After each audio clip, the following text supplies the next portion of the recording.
My best friend granted her boyfriend permission to sleep with me behind my back, without ever asking if I was even interested, and I am having trouble explaining why I'm so upset over this. Okay, so first and foremost, I'm not down to read any poly shaming. That's not the point of this post. Polyamory is a valid dating and relationship model when done ethically, and I am laying that down first and foremost. So my best friend, Cindy, and I have known each other roughly 15 years and have been roommates for 5-ish years. Cindy is poly and has 2 partners, one that lives close by and one named Mark that lives in Oregon, which is pretty far from us. I knew Mark through mutual friends prior to him meeting Cindy, and we actually slept together a couple times back in like 2016. He's poly and I am monogamous, and we decided it wouldn't work between us, but we maintain being good friends because we get along really well.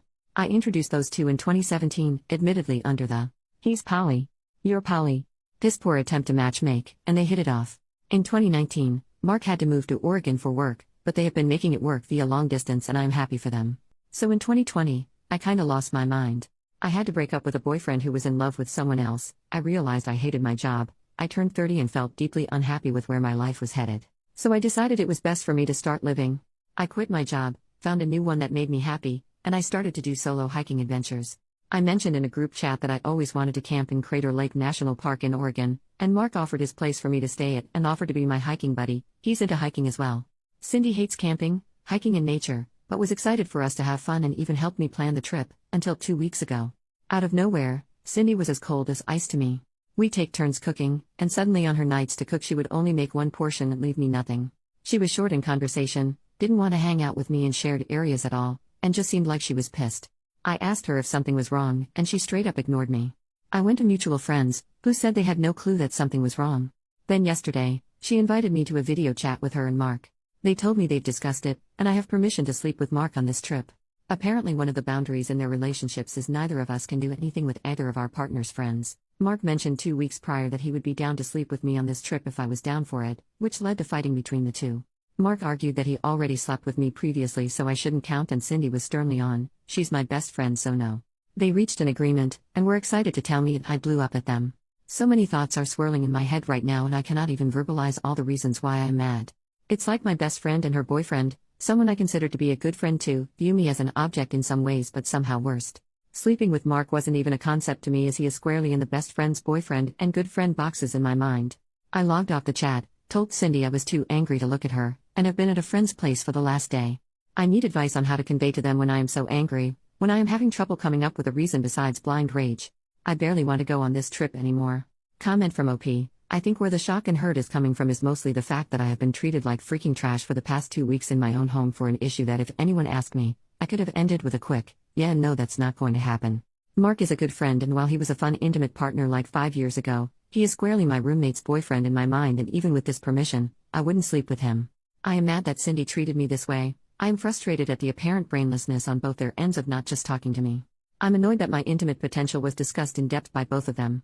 I'm kinda upset that a good friend may have only invited me to stay over at his place for the potential of banging me, and I'm pissed off that I am sleeping on a freaking futon like a 21-year-old because even though Cindy was in the wrong, I left my apartment when she should have left. Ugh. I just have a lot going on emotionally at the moment. Mini update. Okay, I just wanted to say thank you to everyone who commented. Today has been rough for the most part, but me and the friend whose futon I'm occupying got tacos and I got to process this for the better part of my day. My feelings have landed mostly on being upset with Cindy. No matter what drama was going on in their relationship, I was treated like a pariah in my own goddamn home, and that's unacceptable. The annoying part of this is now I am doubting whether or not I would have even considered sleeping with Mark if the situation came up organically. My friend who I am staying at, she's also poly. I am one of the few mono people in my immediate friend group, hence why I was really harsh in my post about not accepting poly hate because those are my people. My friend asked me how I would have preferred this situation playing out. My response was pretty much 1. Cindy not taking out whatever she was feeling on me while they were having their backroom discussion. 2. Being approached by one of them individually to see if I was interested in any of this and not in the weirdest freaking Discord call in the world. She was in the room right next to me, she could have just came in and talked to me solo. If Mark would have asked me, I probably would have run to Cindy being like, "Your boyfriend is hitting on me." I am unsure if that's even allowed. If Cindy would have, Christ on the freaking cross, I am unsure how that would have even gone.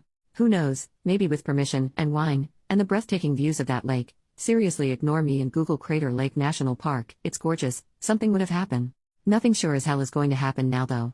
This is a long-winded post to say that I am planning to talk to each of them one-on-one because at the end of the day, I already dropped like $450 on round-trip tickets and I can't afford to stay anywhere else on short notice, I've looked into campsite lodge and nearby Airbnbs and hotels, and everything is too expensive for me, and my PTO is already approved in my workbooks.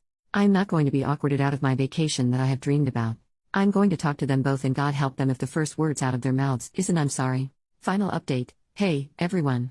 It's been just over 3 weeks since my last post, and I wanted to post an update. I went home after 2 or 3 days. I can't actually remember how long I was gone now, when Cindy sent me a message saying she wanted to apologize. Apparently Cindy reached out to the mutual friend I was staying with, and that friend went over every cruel thing Cindy did to me during her 2 weeks of shutting me out and told her to get herself together. We sat down and talked, and it was pretty illuminating what she had to say. Cindy and I have known each other for over 15 years now. For the majority of that time, I was the more introverted and shy type, while she was the "let's drink shots on the roof with this new friend I made 30 seconds ago" type. When the plague hit, we both had 2 very different responses.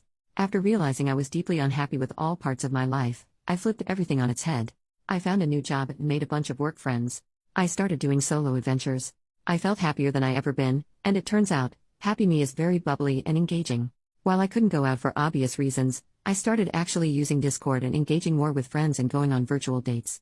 Cindy did the opposite. Her job went work from home pretty early on, which cut her off from most of her work friends, and she lost an aunt she was close to due to the virus. Cindy works customer service at an online store, so after 8 hours on the phone in front of a computer, she doesn't want to Zoom or Discord or message anyone from the exhaustion of it all. Cindy admitted that she felt like she was falling apart, meanwhile the person she grew up with was doing better than ever.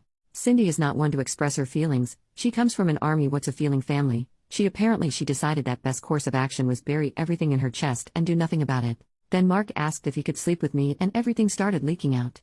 Cindy admitted that rule, "neither of us can do anything with either of our partner's friends," is a bit more flexible than I originally thought, and is more of a "please ask if I am cool with this before you flirt with my friend's" situation. Apparently Cindy was cool with the concept of us sleeping together previously. Back in 2019, I was planning a trip to Seattle for the summer of 2020. Mark offered to join me, and we were planning on splitting a 2-bedroom Airbnb. It didn't happen for obvious reasons, but apparently Mark asked Cindy during the planning stage if he could even broach the topic with me, and he was cool with it. Mark, going off how she was previously cool with it, checked in again with her before he was planning on talking to me about it for the most recent trip, and that's when the blow-up happened. Cindy apologized for how she treated me the past 2 weeks and admitted that she felt like she was failing at everything in her day-to-day life, and then felt like she was going to lose her boyfriend to me if something happened between us.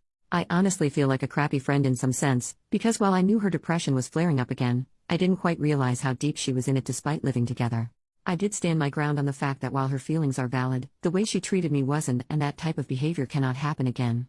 She agreed and even invited me to sit in on a session with her therapist. She was already going to cope with the feelings in regards to her very messy family, which I said I would, after she had more solo time to process it.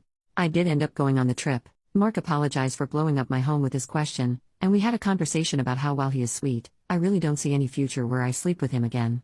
He was cool with it and said he was excited to have a good friend come up for nature adventures. I just got home yesterday from my adventures and have been sharing the photos with Cindy for the better part of the day. She thinks the shots are beautiful, and her biggest concern is that I could have hurt my lungs since it was pretty smoky out there on one of the days I was out there due to wildfires in Cali. So, that's basically it. Thanks for all your comments.